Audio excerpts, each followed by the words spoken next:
नमस्कार. आयच्या या खाशेल्या हिडोनात तुमकां सगळ्याक येवकार. आज आमचे बरोबर खास गेस्ट आसात जे दिल्ली सावन आयल्यात. आम आदमी पार्टीचे ज्येष्ठ फुडारी Raghav Chadha. Raghav, welcome to the studio. Thank you so much. First of all, I think this is a very unusual reason to come to Goa.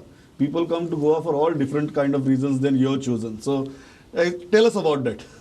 Well, the Honorable Power Minister of Goa announced in an open press conference that he wishes to have a public debate on the Kejriwal model of electricity versus the BJP model of electricity.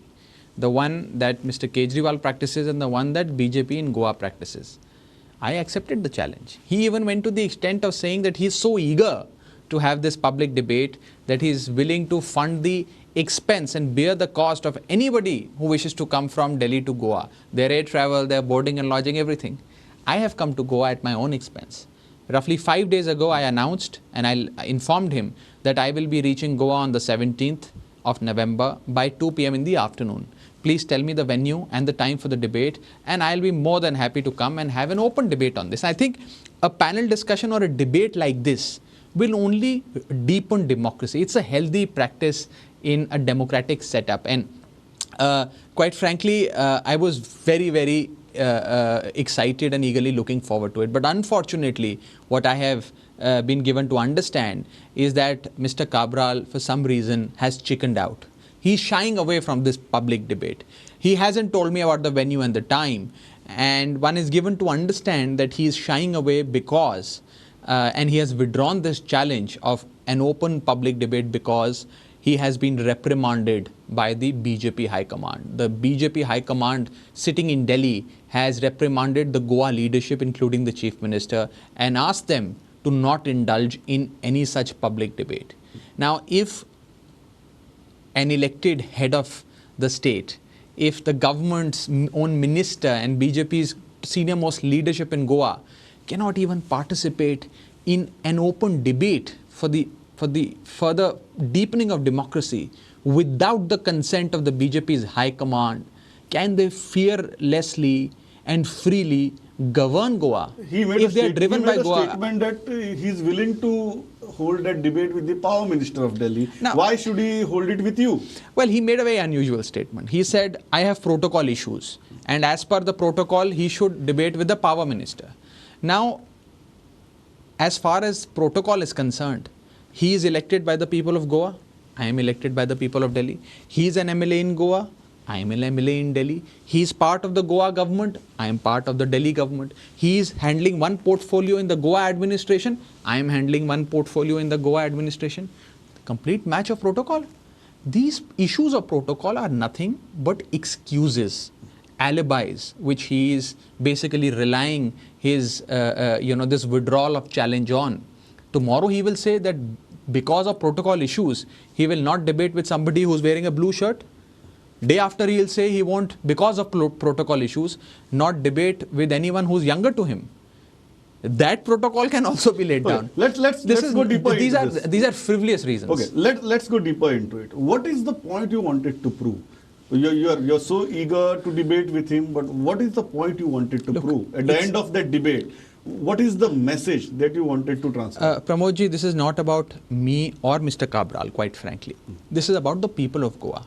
The people of Goa would have been well informed about the merits and demerits of the Kejriwal model of electricity and the merits and demerits of the BJP model of electricity. Now in Delhi, in the Kejriwal model of electricity, people get free electricity. People get 24/7 electricity, uninterrupted supply. Generators and inverters which were previously used have been consigned to history and have become a thing of the past. Outages have been reduced. Transmission and distribution losses have been reduced from 50% down to 6%. And everyone gets free of cost electricity, 24/7 uninterrupted supply of power. However, in Goa, the price of electricity is skyrocketing. People are finding it difficult to foot their electricity bills. And on top of it, the quality of supply is pathetic. There are power outages. May I just supplement one last thing? In fact, in the power minister's own constituency where he is elected from, there are several power outages. There are power outages for hours. So if they can't even give basic electricity, this basic amenity at a reasonable price to the people, why have they been elected? What are they doing? Where is this money going is the bigger question. Your detractors are saying that above 400 units, the moment you go above 400, you have to pay double. How do you defend that argument? So they are saying that, okay, till 200, 200 to 400, 50%, above 400, you are going to charge double. That's the argument even some of the BJP guys are making here. I am a chartered accountant by qualification. I am a man of numbers. I'll give you numbers to help you and the viewers understand this whole concept. 73% of the people of Goa consume up to 200 units of electricity per month. 73%. Another 20% of the population of Goa consumes electricity between 200 to 400 units per month. 73 plus 20, that is 93% of Goa. 93% of Goa will get either free electricity or their electricity bills be reduced by half if Aam Aadmi Party forms the government. And I'm making a categorical statement on perhaps the most watched news show in Goa, that when Aam Aadmi Party forms a government in Goa, within 48 hours, I'm giving a timeline, within 48 hours of forming the government, the Aam Aadmi Party government in Goa will ensure that all consumers, this 73% consumers of Goa that consume up to 200 units will pay 0 rupees for their electricity. That is, for 73% of Goans, electricity will be free. And for the 20% of Goans who consume between 200 to 400 units, their electricity bills will be reduced by half. That is 50% reduction in their electricity bills. This is a categorical statement and an announcement which I am making before you, before the people of Goa, with a sense of responsibility. If we can do it, elections why can't the BJP are government do it? almost 16 months away. Why this announcement now? Too early? Well, look, I'm not making a very calculated assessment, sort of announcement, keeping the elections in mind. This conversation was started by the Honorable Power Minister of Goa. Now, the minister has backtracked. The minister, I hate to use this word, but is chickening out. It's extremely sad that I've come to Goa all the way on his invitation only for this debate, and the man is nowhere to be seen. And if these guys, if the elected reps in Goa, if the government of Goa cannot provide basic amenities to the people of Goa, uninterrupted supply at reduced cost, at abysmal cost, then why have the people? Quite frankly, may I give you one more number to help you understand, and since I'm a man of numbers. In Delhi, the annual budget of the government of Delhi is roughly 60,000 crores and the population is 2 crores. 60,000 crores divided by 2 crores comes to rupees 30,000. That is, the government of Delhi, that is Kejriwal government, spends 30,000 rupees per person per annum in Delhi. On the other hand, you have the Goan government. The Goa government's budget is roughly 21,000 crores, you know that. And the population is around 15 lakhs. 21,000 crores divided by 15 lakhs comes to about rupees 1,40,000 per head expenditure per annum. So, government of Kejriwal spends about 30,000 per person per year, and the Goa government, the BJP government, spends 1,40,000 per person per year. In 30,000, the Kejriwal model gives free electricity, free water, free public transport to women, pension, reduced, all sorts of basic amenities, free healthcare, free education, quality state-of-the-art education facilities, which perhaps not just outmatch the private schools. Okay. And on the other hand, if the Goa government is spending 1,40,000 rupees per person, why is the healthcare sector not good? Why are the bills so high? Where is this money going? Okay, now let's go as per the protocol. So the protocol is last week Chief Minister of Goa and Chief Minister of Delhi broke into a Twitter war. Yeah, they did. And Chief Minister of Goa told Chief Minister of Delhi that mind your own pollution. Yeah. How do you respond to that? Look, first of all, the conversation between the two elected heads, the two chief ministers, happened on the issue of the double track, the rail track that is being built. And the coal pollution. The coal pollution. Yeah. Now, what did the Chief Minister of Delhi say? Mr. Kejriwal only said, please pay heed to the people of Goa. Listen to their demands. Do they want the double track? Do they want coal pollution? Isn't it hazardous to one's health? Isn't it hazardous to one's property and to the environment? Why are you doing this? You make me understand who will benefit from this. Nobody will benefit except a few people. The people at large, Goans at large, will be made to suffer. So he said, please be alive to the issue, be cognizant of these issues. That the chief minister of another state has to bring this to your notice. Please do this. But unfortunately, it was a spat. Now he talks of air pollution. Now air pollution is not a Delhi issue. Air pollution is a North India issue. In fact, the air quality index in Prime Minister's own parliamentary constituency of Varanasi is much worse than the air pollution, air quality index of Delhi. In fact, there is one chief minister that has shown the political will and the administrative might to fight air pollution is Arvind Kejriwal. He is in the process of solving that problem. And the central government last year said, as per the CPCB's Pollution Watchdog's own report, that the air quality in Delhi has improved by 25%. So air pollution is being dealt with. It's a North India issue. All North India players are dealing with it.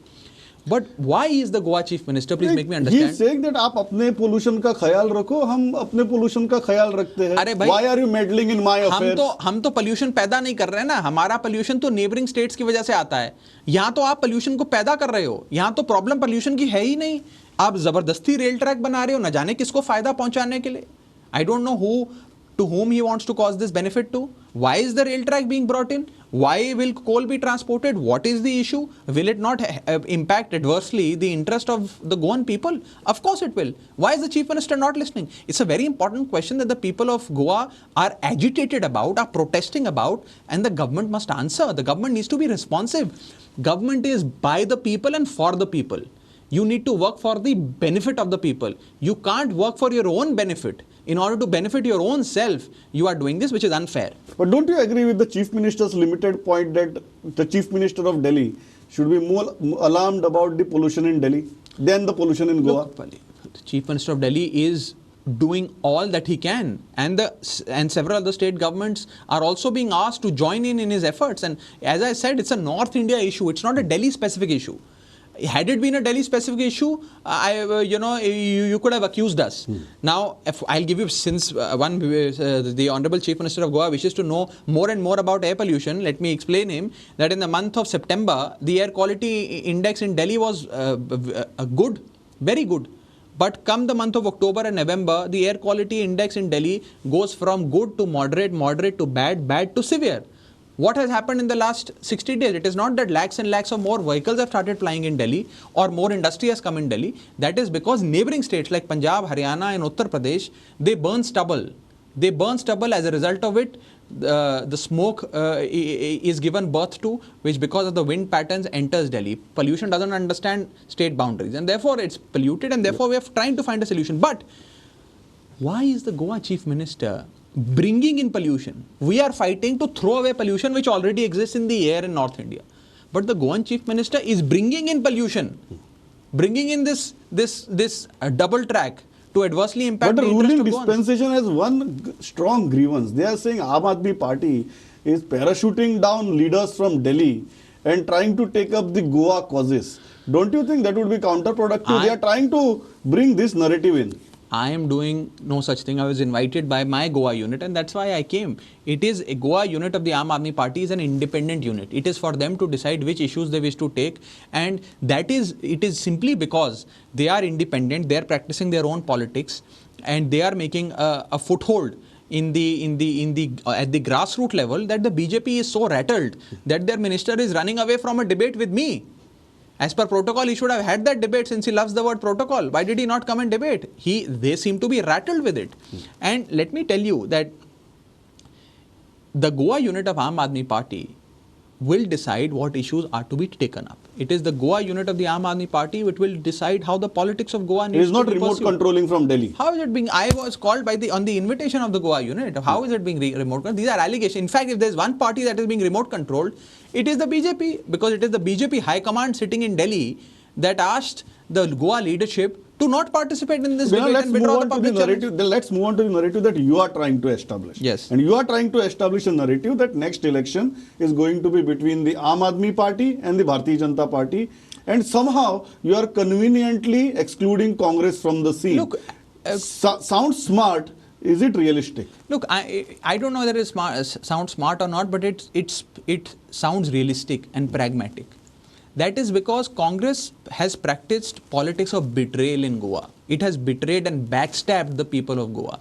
And if in politics you backstab people, people won't forget you. After 5 years, they will teach you a lesson. 17 MLAs of Congress were elected in the last assembly election. 12 of them joined the BJP in a jiffy right after the election. Children of 2 sitting MLA of Congress party have joined the BJP. What message are they sending? People elect Congress, they move to BJP. This politics of merger and acquisition that has been going on in Goa needs to stop.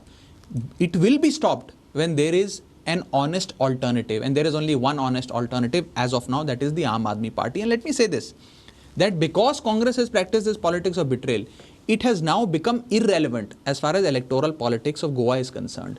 And now 2 main parties that will of course be at loggerheads and contest the upcoming election are the BJP and the Aam Aadmi Party. A vote for Congress or a vote for any other party apart from these 2 parties is essentially will tantamount to wasting your vote, and I don't think any voter wishes to waste their vote. But tell me one thing, the biggest problem will be the confidence building among the voters. You fought the last assembly election, your 39 candidates lost deposits. No. How do you want to turn that thing around? Because ultimately people should feel that the alternative is believable. If they vote, the vote will not go waste and they will come to power. You fought the election in 2017. Why do you think you can turn that around? Look, first of all, it is for the people of Goa to fight, and it is for the people of Goa to vote. It is for them to decide who is best placed to honestly and in a very upright manner give them the best possible government which will work for not their own interest but for the interest of Goans. Now, in 2013, I remember, Pramodji, I've been working with this party since its inception. A lot of people used to say in our first election when we fought in the year 2013, right after being incorporated as a political party, a lot of people used to write us off. They said, you don't have the winnability factor. You will not win. You don't have an organization. You guys don't understand politics. You don't look like politics. I don't look like a politician. You don't speak like a politician. You don't know the dirty tricks that are being practiced in politics. But what did the people do? They gave us an opportunity. People want that people from among them should stand up and clean this mess and give a good government. It is the Goan people which will now stand up and fight for their rights. It is for them to decide, and they will give birth to this alternative called the Aam Aadmi Party. One question, because of this, because you said that we don't look like politicians, we don't practice the traditional politics. Of late, your party has been alleged of doing that you are trying to impress the Hindus, you are overtly trying to say that, okay, you are not anti-majoritarian sentiment. You agree with this allegation, or you say that's just a part of life? Look, it is the way it is, and everybody should take it in the stride. My party and my leader, Mr. Arvind Kejriwal, participates in all religious functions. There is no doubt that he is a practicing Hindu, and he practices Hindu, and he is a follower of Lord Hanuman. But he practices all religions. He participates in all religions. If it is an Eid, he participates in that. If it is Ramzan, he participates in that. If it is Christmas, he participates in that. If it is, the Sikh festivals, he participates in that. We practice all religions. We participate in all religions. So therefore, this accusation, quite frankly, is misplaced and unfounded. It's not a deliberate attempt to see that the country's politics is somehow going towards the majoritarian way. So let us not lose that space. Look, let us not take a position which is politically unviable. Look, it's not a deliberate attempt out of that fear. Look, these are arguments that are given birth to by our political adversaries every now and then. When the government of Delhi conducted the Iftar party and Mr. Kejriwal conducted an Iftar party, they said, oh, you are appeasing the Muslims. Now we are doing a Lakshmi Ganeshji Pujan on the biggest festivals of all Hindus, which is Diwali. They are saying, oh, you're trying to appease. I mean, these are frivolous allegations. When we stood with the churches in Delhi when they were being vandalized, they said, oh, you're appeasing the Christian minority. So these are allegations that are completely unfounded, made by our political adversaries. Aam Aadmi Party practices politics of development. We don't use religion or caste to appease people or get their votes. We don't do that sort of politics. In fact, the birth of Aam Aadmi Party was that of a party which was based on principles uh, to give birth to a new type of politics that will not indulge in casteism, communalism and corruption. The 3 C's: no caste, no communalism, no corruption. To eradicate these dirty 3 C's of Indian politics, Aam Aadmi Party was given birth to. In Goa also, you have been accused of very much pro-minority and failed to make a sizable crack into the Hindu heartland kind of a thing. How do you look at it? Look, I don't look at it in that way, to be honest, Pramod ji. I don't look at the people through the prism of caste or religion. For us, the people of Goa are for the people of Goa. When, after forming the government, within 48 hours, we will give 73% of Goans free electricity and another 20% Goans 50% reduction in their electricity bills. Are we looking at them from prism of religion? Will we say, no, only X religion people will get free electricity, Y people will not get? That is not the kind of politics we do. When electricity prices will become zero in Goa, when Aam Aadmi Party forms the next government, and within 48 hours of forming the government, every Goan, irrespective of the religion that he practices, irrespective of whether he believes in God or not, irrespective of the fact that whether he's an atheist or not, they will get free electricity. No, it sounds religion nice is a matter of personal belief. No, it sounds nice that once we form the government, within 48 hours, we'll do this. But what you have also learnt in Delhi, that in this presidential style of politics, you need a face. In Delhi, Yes. you have Arvind Kejriwal. In other states, probably you are still searching for. In Goa, you desperately need a face. Are you confident that, because election is just 16 months away, at least within next 4 to 5 months, you will get a face? I will give you 3 quick points to answer this question. 1, that a face will be declared at the appropriate time. 2, that's a political statement. 2. That's how mainstream political parties I'm speak. giving you much more. I'm giving you much more. The face will be a face from within the 15 lakh people of Goa, among the 15 lakh people of Goa. We will announce the face at an appropriate time. And lastly, every Goan will be proud of the candidate that we will put as our chief ministerial face. These are 3 big takeaways I'm giving you. So you are clearly making a statement that you will announce a chief ministerial candidate before you face the polls. I have given you 3 sentences. At the appropriate level, we will announce. You will announce. So Aam Aadmi Party will face the Goa Assembly election with a chief ministerial face, declaring that he will be the chief minister or she will be the chief minister. I have made these 3 statements. The chief ministerial face will be from among 15 lakh people. It will be announced at the appropriate time, and people of Goa will be proud of the choice that the Aam Aadmi Party will make. But the big takeaway for today is that in 48 hours of forming the government, you are still on to that. You are still on that election pitch. You are still on that election pitch. Remember, whatever I say, remember those 48 hours and a free electricity. Last question. We have seen lot of ups and downs in Goan politics, and the history of Goan politics is completely marred in instability. So, are you confident that you will find 40 good candidates? Finding one chief ministerial candidate itself is being tough. Are you confident that you will find 40 good candidates who are not only good, who have the winnability and who will stay with you post the election? It is precisely, Pramod ji, to eradicate this politics of betrayal, this instability in the government, this politics of horse trading, this ayaram gayaram practice, to end this practice, to put a full stop to this practice, that Aam Aadmi Your Party, candidates, if elected as MLS, will not break away. I'll give you an example. In 2013, my friend, when we formed our first government in Delhi and then resigned, the BJP was only 4 MLAs short of forming the government in Delhi. We had 28. They had 32. The majority mark was 36. They tried their level best to bribe 28 of Aam Aadmi Party MLAs to give them everything that they want to lure them. And guess how many of those 28 MLAs broke away from AAP and joined BJP? Guess how many? The answer is a big fat 0. Not even a single MLA of the Aam Aadmi Party broke away. Because we believe in practice, principles of honest politics. We pursue honest politics. If we don't have faith in honest politics and in the candidates that we put up, we might as well leave politics. So in order to practice that clean politics, we are here to eradicate that instability and politics of betrayal that has been practiced in Goa with the people of Goa for so long. And people of Goa want change. And when you speak of 40 candidates, let me tell you, it is not for me to find. Who am I to find? it is for the Goa unit of Aam Aadmi Party, with the blessings of the people of Goa, that they will find 40 brilliant candidates who will be most upright, most honest, and give a corruption-free government in Goa. Raghav Chadha, pleasure talking to you. Thank you so much. Thanks for having me.